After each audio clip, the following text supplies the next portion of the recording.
Merhaba. Merhaba. Hoş bulduk. Gözünüz aydın. Sağ olun, teşekkür ederim. Bir şey bahsedeceğim size. Çıkarken şu beyaz kapı var ya, açık olacak. Oradan çıkarsanız daha rahat çıkarsınız. Ben gittiğim zaman. Tabii bitince. Tamam, bitince, tamam. Aynen, buluşma bitince o Tamam. buradan çıkarsınız. Tamam. Böyle geçip oturabilirsiniz. Oturabilirim. Yok, orası iyi. Sağ ol.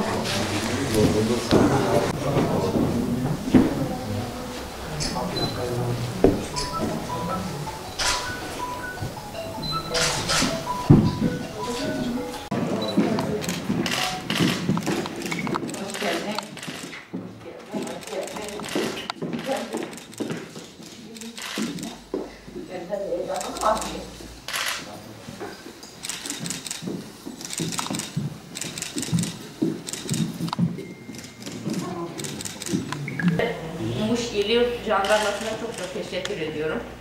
Çok çaba gösterdi. Vakfı emniyetine çok teşekkür ediyorum. Hep bizimle oldu.